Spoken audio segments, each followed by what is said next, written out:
Alright guys, so there is it's a single limb tournament that we were just in, and so there's going to be no round 3 for me, but I want to put a little bit of an anti-spoiler video up so it's not that obvious when I only have 2 videos, match videos posted. Anyway, like I said, I had a lot of fun. I'm probably going to try to do it again. These things are only a week, and it started last Wednesday, so I think I only have another day or two to play another draft, so maybe I'll get one in tonight. It's just hard when you don't get to play that often. I did want to quickly go over a couple mistakes I think could have cost me these games. I'm going to breeze through until I see it.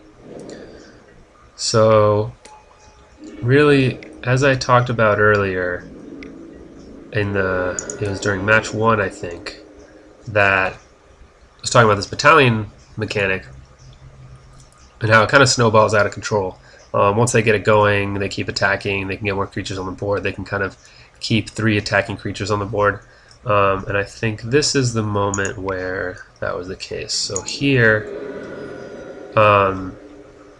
I even said this in my video. I said, hey, well, he doesn't have battalion unless he has a haste creature, and of course I forget there are some common haste creatures, specifically the one he does end up playing, which is that flyer.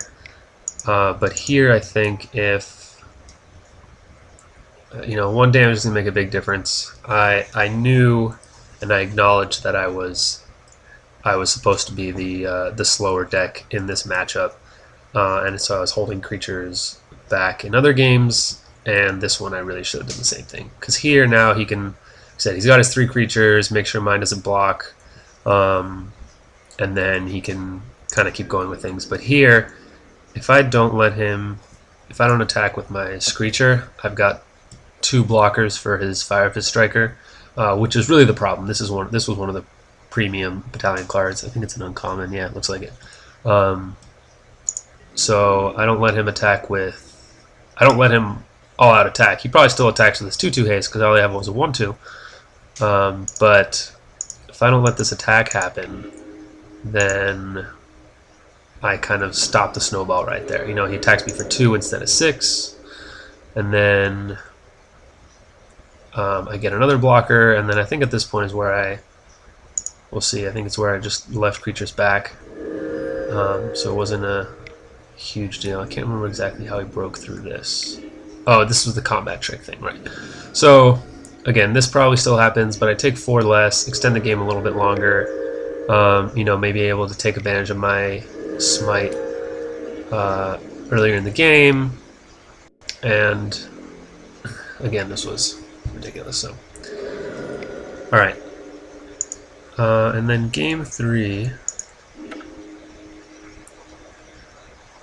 I actually had lethal. So you'll see here, I don't attack with my Syndicate of Tithes 1 turn into his Goblin, which 2 things happen if I attack right there. Either he blocks and he loses an attacker, which is great for me, or he takes 2 more, and you'll see coming up here just at the end of the game, I actually could have brought him down to 2 on that last attack. Now, again, maybe he doesn't attack, but the point of that is, God, this is such a blowout here when he gets my guy. I knew it was risky, but it's kind of what I had to do. So, and I didn't block there. Oh, I wanted to give my guy first strike, so that was pretty greedy. So I also could have blocked with my Paladin here on his Goblin and taken 2 less, and he has 1 less attacker. And then also, when he eventually acts of treason my guy, I'll have 2 less. So I think that attack was correct there. And retrospectively, it was definitely correct, because he does end up, we'll see at the end of this, he ends up shocking this creature anyway. So what he would have done otherwise was still active treason this guy, still pumped it, and then shock this guy, so I couldn't block with him anyway, which he'll do at the end of this turn here. However, here, again, it really just means he can't Alpha Strike. I could have pumped this guy up to 8, gotten 1 more, still gotten my my Death Approach, and extorted. Oh, I guess maybe I couldn't have. I'll take that back. But Anyway, could pump this guy up to a 6. I had 2 more damage if I attack with this guy once more. Then he's down to 1, and or at the very least, maybe he can't attack because he doesn't know what else is in my hand. Yeah, I forgot. I get him down to 10 from that extort. That's all it is. So, anyway, right there, if I pump twice, I deal 2 more, and then if I miss that attack with here.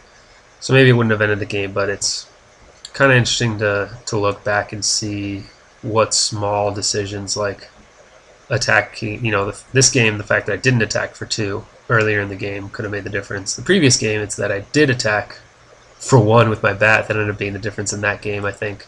Who knows how these things play out long term, but just thought it was a little interesting thing to go over, especially in.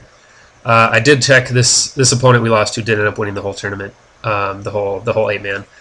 He actually won his 2 games in 4 minutes each. So clearly he had one of the, as we saw, a great Boros aggro deck.